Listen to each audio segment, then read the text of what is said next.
Hello दोस्तों, आज हम लोग यूपी टेट एस्टेट मैथ्स का चैप्टर क्वाड्रेटिक इक्वेशन पढ़ेंगे। द्विघात समीकरण,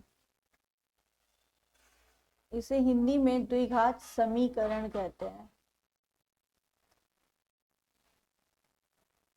द्विघात समीकरण का मतलब होता है जिसमें अचर, एक अचर होता है, एक चर होता है। ये तो आप जानते होंगे।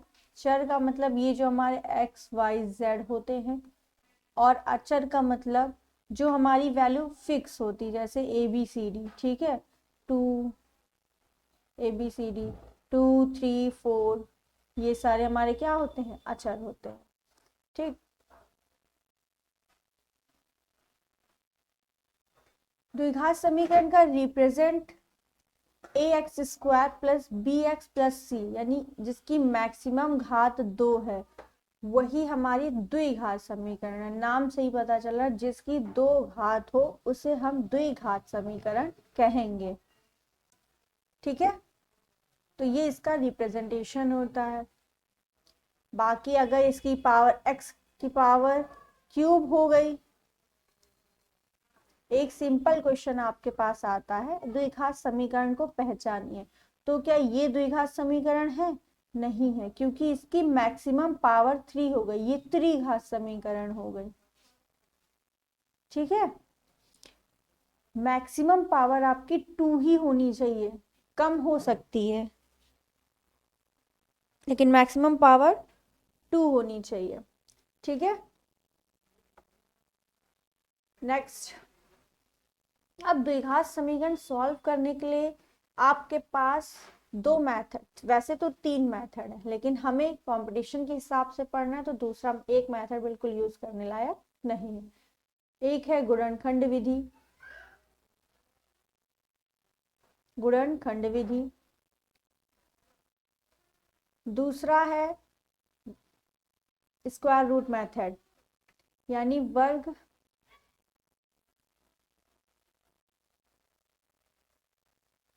वर्गमूल विधि, या स्क्वायर रूट मेथड इंग्लिश में, स्क्वायर रूट मेथड।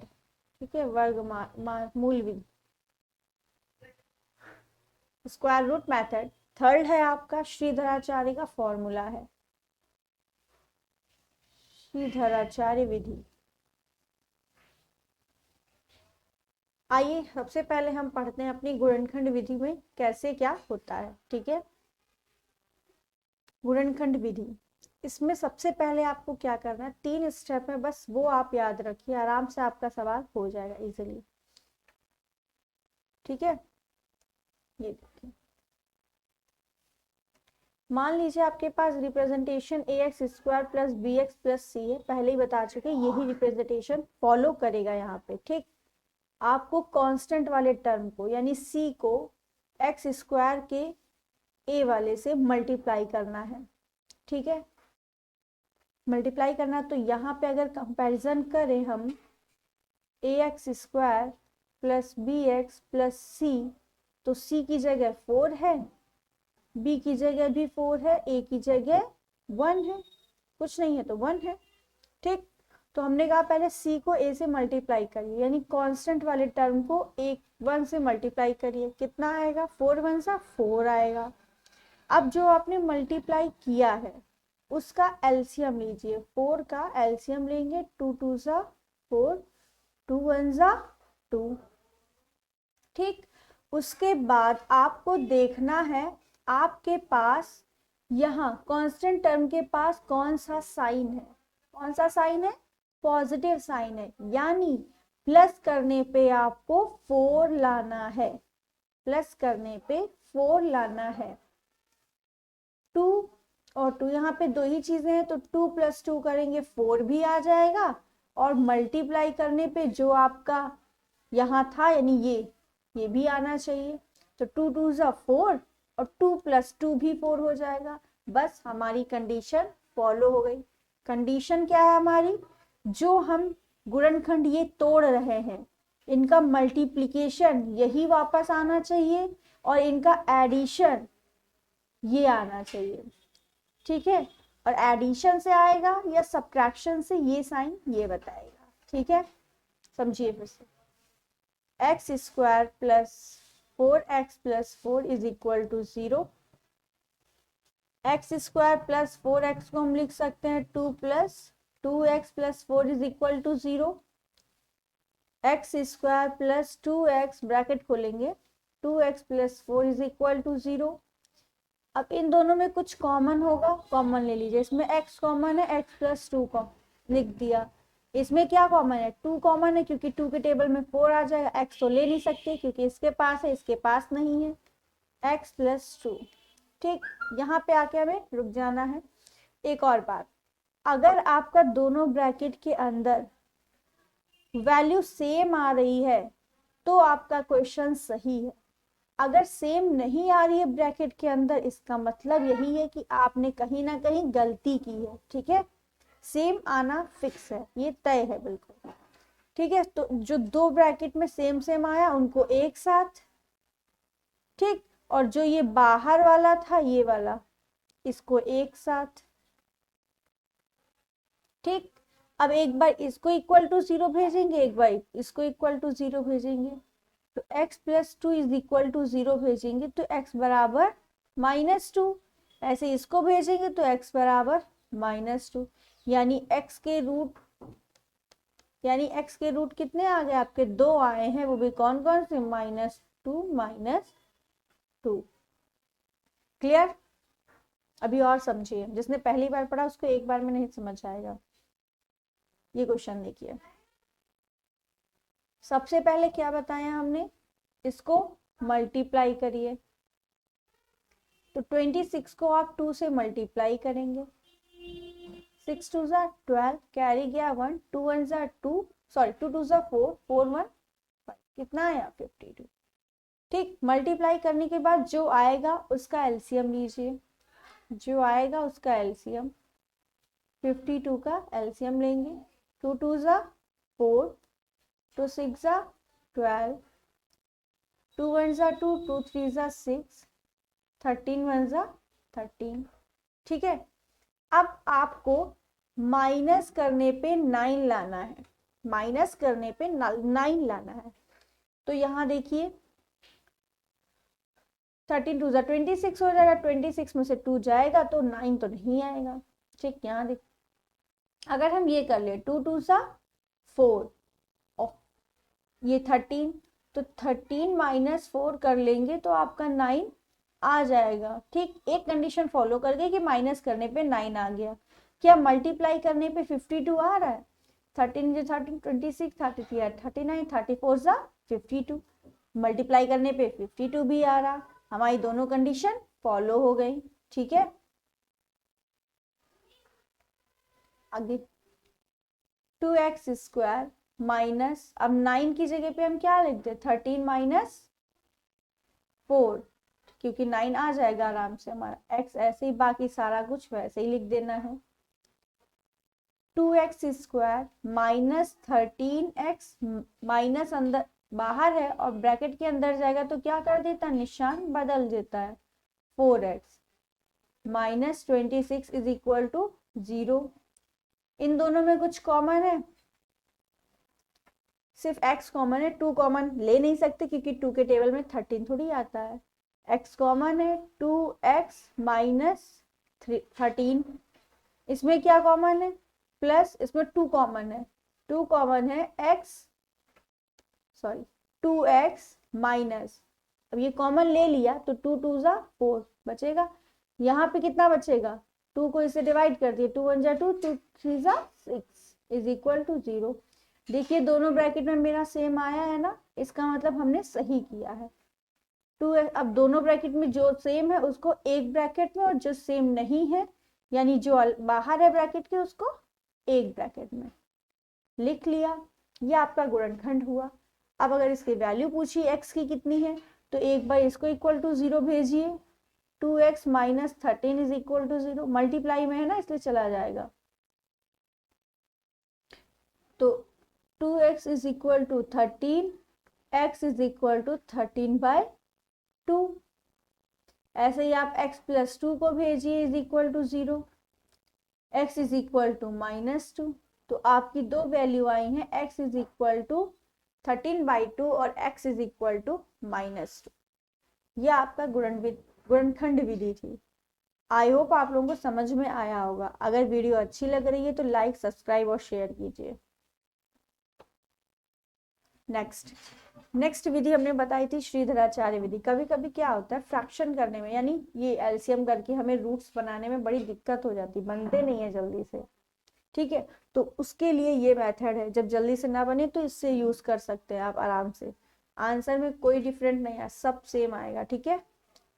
इस विधि को अप्लाई करने के लिए हमने एक ये सवाल लिया, इसी से समझेंगे इसको कैसे सॉल्व करेंगे, ठीक है। ठीक, पहली बात तो द्विघात समीकरण को हम लिखते कैसे हैं, ax square plus bx plus c, ये हमारा रिप्रेजेंटेशन होता है। जरा इससे कंपैरिजन करिए, a की जगह पे कितना है 1, b की जगह कितना है -1, c की जगह कितना है -2, ठीक है। कंपैरिजन करके a b c की वैल्यू हमने निकाल ली। फॉर्मूला क्या है श्रीधराचार्य का हमारा, x is equal to -b plus minus root b square minus 4ac upon 2a। इसको अप्लाई करते हैं, -b 1 है तो -1 plus minus root b square, 1 का स्क्वायर करेंगे तो -1 का स्क्वायर करेंगे तो 1 आएगा, -4 a हमारा है 1, c हमारा है -2 अपॉन 2 इंटू a कितना है 1, ठीक। इधर देखिए माइनस माइनस प्लस, यहाँ क्या बचा 1 plus minus root 1 minus minus plus 4 2 जा 8, तो 1 प्लस 8 अपॉन 2 1 जा 2, ठीक। इधर आइए 1 प्लस माइनस 8 1 9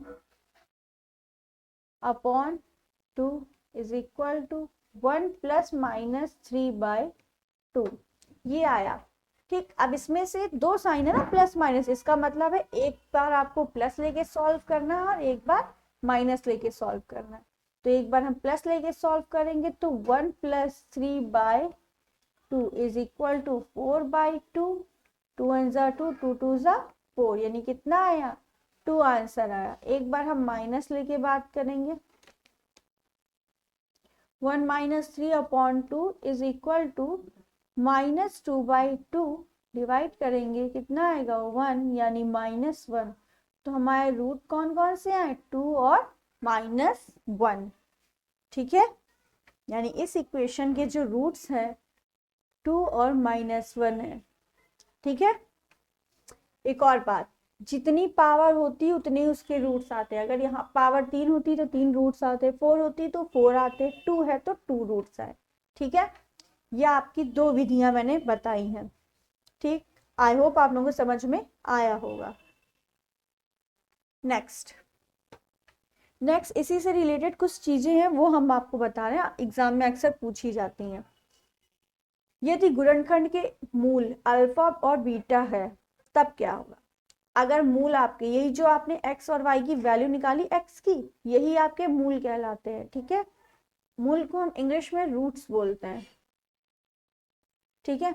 अगर रूट्स हमने माना है अल्फा और बीटा है, क्यों हमने अल्फा बीटा माना, ठीक, क्योंकि द्विघात समीकरण है उसके दो ही रूट्स होंगे, हमने अल्फा बीटा कोई भी नाम दे दिया, ABCD कुछ भी दे सकते हैं। ABCD इसलिए नहीं दिया क्योंकि आपकी इक्वेशन से मैच कर जाते हैं, ठीक है।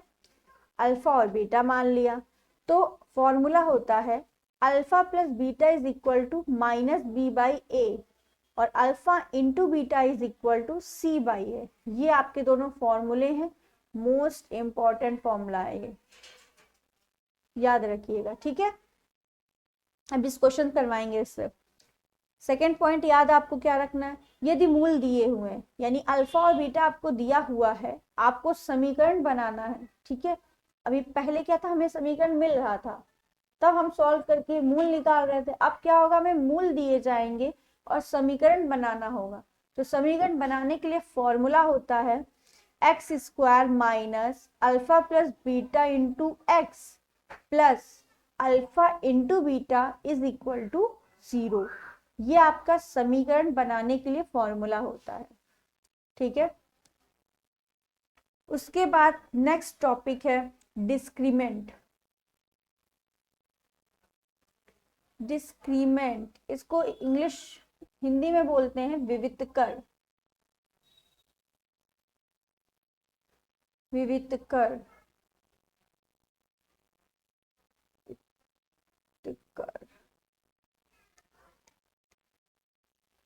ठीक है, अब देख लेना अपना हिंदी सही है कि गलत, ना हमें नहीं पता। डिस्क्रीमेंट बोलते हैं, डिस्क्रीमेंट, और विवितकर हिंदी में बोलते हैं, ठीक है। डिस्क्रीमेंट का फॉर्मूला होता है बी स्क्वायर माइनस 4ac। इसको डी से, कैपिटल डी से रिप्रेजेंट करते हैं, ठीक है।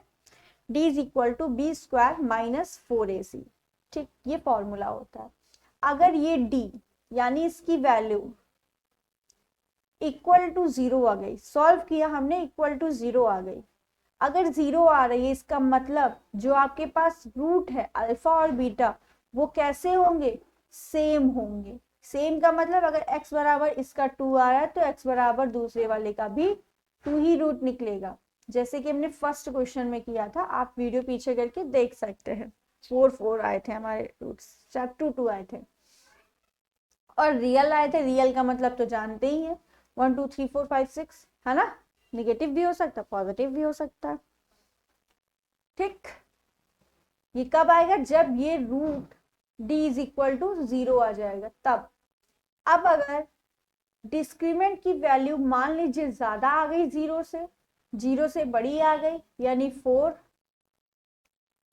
6 ग्रेटर देन 0, 2 ग्रेटर देन 0, ऐसी कुछ वैल्यू आ गई, इसका मतलब 0 से बड़ी है ना। डिस्क्रीमेंट क्या है, 0 से बड़ा है। जब 0 से बड़ा होगा डिस्क्रीमेंट तो वैल्यू आपकी रियल तो होगी, यानी 1 2 3 4 तो वैल्यू होगी, लेकिन डिस्टिंग होगी। यानी x इज इक्वल टू, अगर इसका 2 आया है तो x इज इक्वल टू दूसरा 3 आएगा, मतलब अलग अलग होगी। डिस्टिंग का मतलब अलग अलग होता है, ठीक।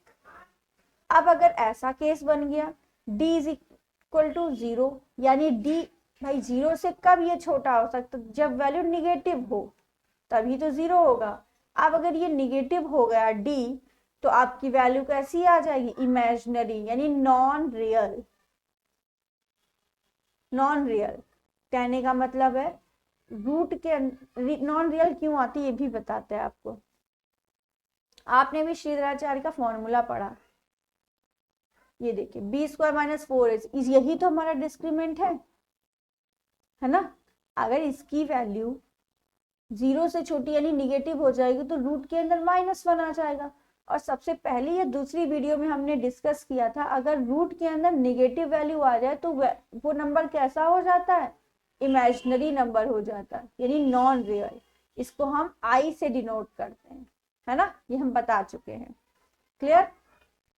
इसीलिए यहाँ बताया जा रहा है डी की वैल्यू अगर छोटी हुई 0 से तो इमेजिनरी रूट्स आएंगे। क्यों आएंगे ये हमने आपको बता दिया, ठीक है। आइए अब हम कुछ क्वेश्चन सॉल्व कर लेते हैं। ये हमें डिस्क्रीमेंट इसमें निकालना है, ठीक है। डिस्क्रीमेंट का formula B square minus 4ac। अभी पता कर लेते हैं, अभी हम इक्वल टू 0 या ग्रेटर 0 या नॉन इक्वल टू 0 बाद में बताएंगे, ठीक। B square minus 4ac,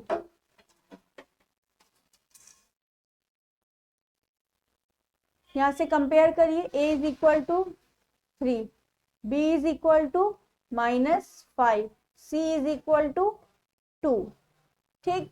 b की वैल्यू -5 यानी -5 का होल ऑफ स्क्वायर, -4, a हमारा है 3, c हमारा है 2, 5 5 जा 25, -4 3 जा 12, 12 2 जा 24, तो कितनी वैल्यू आई, 1 आई है। तो बी स्क्वायर माइनस 4ac क्या है, 1 आई इसकी वैल्यू। तो हम कह सकते हैं बी स्क्वायर जो है ये बड़ा है किससे, 0 से तो बड़ा है ना। और जब 0 से बड़ा होगा तो रूट्स कैसे होंगे, रूट्स रियल होंगे एंड डिस्टिंग होंगे, रियल एंड डिस्टिंग। देखिए पीछे बड़ा होगा तो रियल और डिस्टिंक्ट होंगे। ठीक,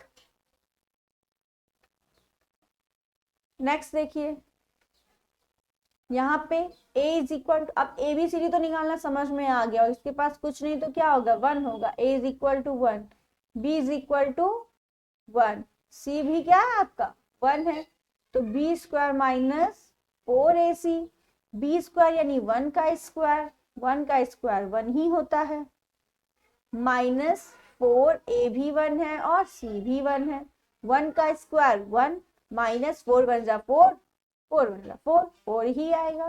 कितना आया सॉल्व करके, -3, निगेटिव आ गया आपका b स्क्वायर माइनस 4ac, है ना। जब b स्क्वायर माइनस 4ac क्या है, छोटा है 0 से, जब छोटा है तो कैसे रूट्स होंगे, इमेजिनरी होंगे, है ना, नॉन रियल, इमेजिनरी रूट्स। ठीक है, और जब 0 आ जाएगा, यही वैल्यू 0 आ जाएगी तो आप बोलेंगे रियल और सेम रूट्स है। ठीक, अब हम लोग कुछ जितना अभी तक पढ़ा है क्वेश्चन के माध्यम से सॉल्व तो हमने कर लिया, अब हम उससे कुछ और रिलेटेड क्वेश्चन देखेंगे। ठीक है, पहला क्वेश्चन है 3x square minus 5x plus 2 is equal to 0 का गुणनखंड कीजिए। अब गुणनखंड आपके पास दो मेथड हमने बताया, आप दोनों ही मेथड से कर सकते हैं। अब आप देखिएगा कौन सा मेथड कितनी जल्दी होता है। इसको हम गुणनखंड विधि से करने जा रहे हैं। 3 2 6, ठीक है, 6 का अगर हम लेंगे तो 3 और 2 आएगा, एडिशन करने पे 5 लाना है, 3 2 5, हम तो बहुत जल्दी हो जाएगा, है ना।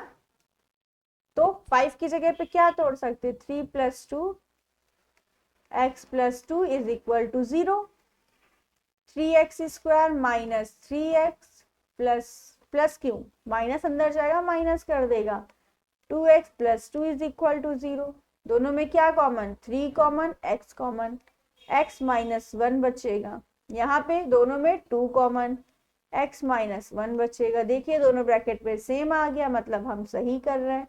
3x - 2 और x -1 is equal to 0, 3x - 2 is equal to 0, 3x is equal to 2, x is equal to 2/3, x -1 is equal to 0, x is equal to 1।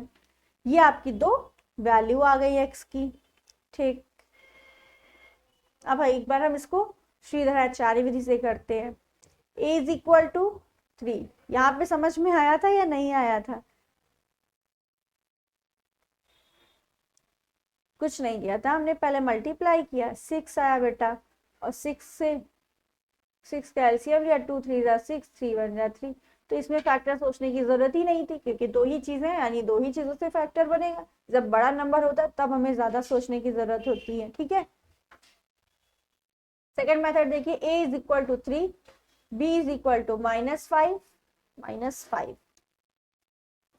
ठीक, c is equal to 2, formula क्या था, -b, माइनस फॉर्मूले का, minus इसका, minus minus plus, -b plus minus √b square यानी 5 का square 25, -4, a हमारा 3, c है 2 बाई 2a, तो 5 प्लस माइनस √25 माइनस 4 3 जा 12, 12 2 सा 24 अपॉन 2 3 जा 6। ठीक, 5 प्लस माइनस 24, 25 से 24 चला जाएगा, 1 आएगा रूट में, और √1 से बाहर निकल के 1 ही आ जाएगा बाई 6। तो एक बार हम पॉजिटिव साइन लेंगे, 5 + 1/6 इज इक्वल टू 6/6, डिवाइड होके 1 आया। ठीक, एक बार निगेटिव साइन ले लेंगे, 5 1/6 यानी 4/6, 2 2 जा 4, 2 3 जा 6, कितना आया 2/3 आया। देखिए दोनों में आंसर सेम है, दोनों ही x की वैल्यू है, एक 1 एक 2/3, एक 1 एक 2/3। ठीक है, आई होप आप लोगों को ये वीडियो अच्छी लग रही होगी। ये क्लास 10th के भी बच्चे पढ़ सकते हैं। नेक्स्ट क्वेश्चन है, समीकरण का एक मूल -5 तथा दूसरा मूल 4 है तो समीकरण बताइए। याद कीजिए, अभी हम पीछे समीकरण का फॉर्मूला बता के आए हैं। ठीक है, समीकरण का फॉर्मूला होता है एक्स स्क्वायर माइनस मूलों का योगफल इंटू एक्स प्लस मूलों का गुणनफल। ठीक है, हमें जरूरत क्या है, अल्फा प्लस बीटा और alpha into beta. Alpha plus beta is equal to, एक है -5 और एक है 4, तो -5 प्लस 4 इज इक्वल टू कितना आया, -1। अल्फा इंटू बीटा निकाल लीजिए, -5 multiply 4 is equal to minus plus minus 5 4 जा 20। ठीक, तो एक्स स्क्वायर माइनस फॉर्मूले का अल्फा प्लस बीटा की value -1 into x plus alpha into beta की value -20 is equal to 0। X square minus minus plus into 1x plus minus -20 is equal to 0। अच्छा, 1 को x से मल्टीप्लाई करेंगे 1 ही, sorry x ही आएगा। ठीक, तो 1 हम नहीं लिखते हैं। ठीक है, देखा आपने जितने भी क्वेश्चन किए, हमने 1 अलग से आपको बताया था, 1 हम नहीं लिखते। ठीक है, क्योंकि वो 1 ही आ जाता है, x आ जाता है मल्टीप्लाई करना। 1 से अगर किसी नंबर को मल्टीप्लाई करते हैं तो वही नंबर आता है, इसीलिए। तो हमारी इक्वेशन क्या बन गई, x square plus x minus 20 is equal to 0। ये हमारा राइट आंसर है। नेक्स्ट, द्विघात समीकरण a square x square plus b x plus c is equal to 0 है तथा उसके मूल अल्फा और बीटा है, तो alpha square plus beta square की वैल्यू बताइए। फर्स्ट था ये, सेकेंड है alpha by beta plus beta by alpha की वैल्यू बताइए। ठीक, इसको आपको बताना है, बताइए। देखिए, सबसे पहले हमें दो चीजें पता है, अल्फा प्लस बीटा की वैल्यू पता है, फॉर्मूला क्या बताया था इसका, -b/a, सब बता चुके हैं पीछे। -b/a फॉर्मूला होता है। अब हमारी इक्वेशन के हिसाब से देख लेते हैं, b की जगह b ही है, a की जगह भी एक ही है, तो हमारी वैल्यू यही रहेगी। ठीक, और अल्फा इंटू बीटा c/a होता है फॉर्मूले से, c/a। यहाँ हमने वही इक्वेशन ले ली है, मेन वाली रिप्रेजेंट तरीका। अब यहाँ पे आपकी दूसरी इक्वेशन भी हो सकती थी, तब आपको एक करवा देंगे इसका और दूसरा। ये आपके alpha plus beta, alpha into beta की वैल्यू आ गई। अब आपको इसको ऐसे तोड़ना है कि आपको इन्हीं फॉर्म में तोड़ना है, क्योंकि आपके पास यही दो वैल्यू हैं। ठीक, तो पहला आइए सॉल्व करते हैं। Alpha square plus beta square, अगर इसको हम क्या ऐसे लिख सकते हैं, अल्फा प्लस बीटा का whole of square is equal to क्या होता है, alpha square plus beta square plus 2 alpha beta, यही तो होता है। और हमें इसकी वैल्यू चाहिए, तो हम अल्फा प्लस बीटा का होल ऑफ स्क्वायर, ये प्लस का इधर ले आएंगे, -2 alpha beta is equal to alpha square plus beta square. यानी हम कह सकते हैं alpha square plus beta square को हम अल्फा प्लस बीटा का whole of square -2 alpha into beta लिख सकते हैं। और देखिए, अल्फा प्लस बीटा की वैल्यू हमारे पास है, अल्फा इंटू बीटा की वैल्यू भी हमारे पास है। ठीक, देखिए, तो हम कहेंगे alpha square plus beta square is equal to alpha plus beta का whole of square -2 alpha beta. Alpha plus beta क्या आया है, -b/a -2 c/a,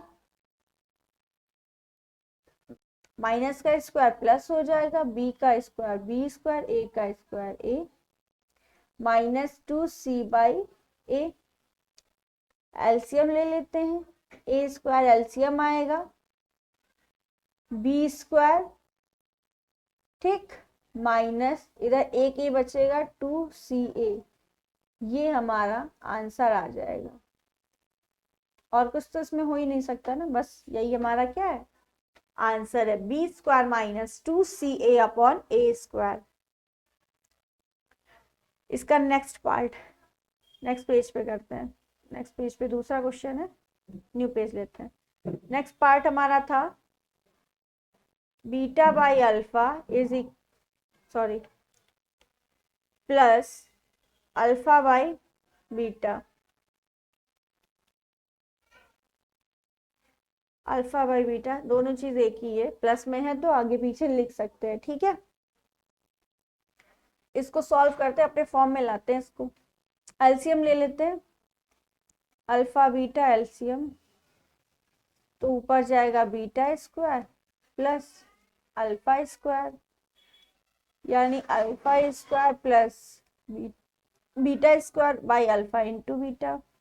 अच्छा, यहाँ पे एक चीज अच्छी हो गई कि हमने जो अभी क्वेश्चन सॉल्व किया है alpha square plus beta square, वही यहाँ बन गया। इसकी वैल्यू क्या थी, बी स्क्वायर माइनस 2c, ऐसे ही सॉल्व करेंगे, हम डायरेक्ट लिखे दे रहे हैं b square minus 2ca upon a square, b square minus 2ca upon a square, ठीक। और अल्फा इंटू बीटा की वैल्यू हमने क्या निकाली थी, अल्फा इंटू बीटा की value c by a, c by ए।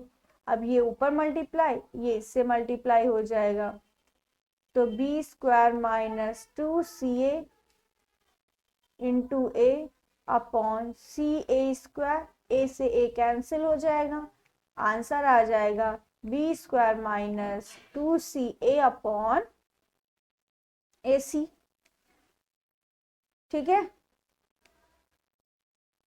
ये आपका आंसर हो जाएगा सेकेंड क्वेश्चन का, ठीक है। वीडियो को लाइक जरूर करा करिए आप लोग देखने के बाद। नेक्स्ट क्वेश्चन है आपका गुणनखंड विधि से करना है। ये रूट वाला आ गया इसलिए हमने ये क्वेश्चन नहीं लिया, क्योंकि रूट्स देख के बच्चे पहले ही डर जाते हैं। 4 को 1 से मल्टीप्लाई करेंगे, 4 1 सा 4, 2 2 सा 4, 2 1 सा 2। हमें लाना क्या है 3√2, प्लस करने पे लाना है 3√2 और मल्टीप्लाई करने पे आपका 4 आना चाहिए। तो देखिए क्या हम 2√2 मल्टीप्लाई √2 करें, इसको अपने आप करना पड़ेगा। तो 2√2 को मल्टीप्लाई 2 से करेंगे, 2 कितना हो जाएगा 4 हो गया, और इनको जरा ऐड कर लीजिए, 2√2 प्लस √2, इसके पास 1 है, कितना आ गया 3√2। दोनों कंडीशन बन गई। कंडीशन क्या थी, मल्टीप्लाई करने पे जो यहाँ से मल्टीप्लाई करेंगे 4, मल्टीप्लाई करने पे 4 आना चाहिए, और एडिशन करने पे 3√2 आना चाहिए था। दोनों ही कंडीशन हमारी एक ये फॉलो कर गई, ठीक। यानी फैक्टर हमारा ये बन जाएगा, ठीक। देखिए एक्स स्क्वायर प्लस 3√2 की जगह पे लिख देंगे 2√2 plus √2 x plus 4 is equal to 0। X square plus